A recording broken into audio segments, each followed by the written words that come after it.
মধ্যপ্রাচ্যে ইরানকে ঘিরে চলমান সংঘাতে বারুদের গন্ধ আর ক্ষেপণাস্ত্রের বিকট শব্দে ছড়িয়ে পড়েছে গভীর উৎকণ্ঠা।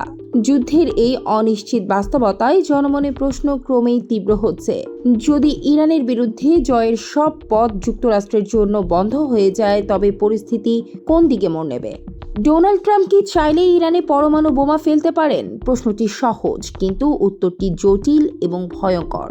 সাম্প্রতিক সময়ে ট্রাম্প একদিকে ইরানের বিরুদ্ধে কঠোর হুমকি দিয়েছেন, অন্যদিকে স্পষ্ট বলেছেন পারমাণবিক অস্ত্র কোনো অবস্থাতেই ব্যবহার করা উচিত নয়। তার ভাষায়, এই অস্ত্রের ব্যবহার ঠেকানোই বিশ্বের প্রধান দায়িত্ব।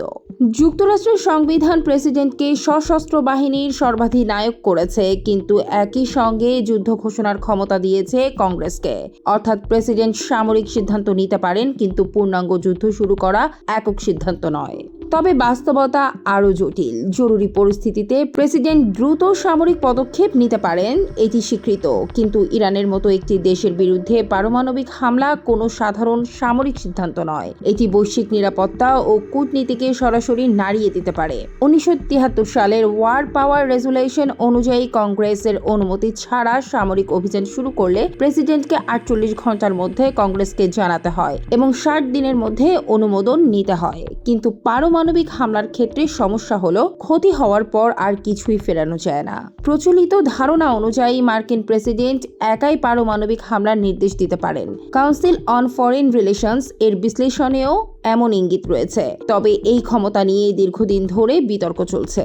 গুরুত্বপূর্ণ বিষয় হলো, সব আদেশ মানতেই হবে এমন নয়। মার্কিন সামরিক নীতিতে বলা আছে, স্পষ্টত অবৈধ আদেশ প্রত্যাখ্যান করা যেতে পারে। অর্থাৎ আন্তর্জাতিক আইন বা মানবিক আইনের পরিপন্থী হলে পারমাণবিক হামলার নির্দেশ নিয়েও প্রশ্ন উঠতে পারে।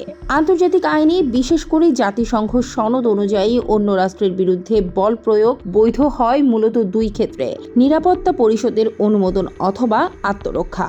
ইরান যদি সরাসরি যুক্তরাষ্ট্রে হামলা না করে তবে পারমাণবিক হামলার আইনি ভিত্তি খুবই দুর্বল হয়ে পড়বে।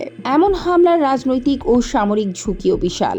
এতে যুক্তরাষ্ট্রের মিত্ররা অস্বস্তিতে পড়বে, কূটনৈতিক সম্পর্ক ক্ষতিগ্রস্ত হবে আর মধ্যপ্রাচ্যে ছড়িয়ে পড়বে বড় ধরনের সংঘাত। ইরানের আঞ্চলিক প্রভাব ও পাল্টা প্রতিক্রিয়া বিশ্বজুড়ে তীব্র অস্থিরতা তৈরি করতে পারে।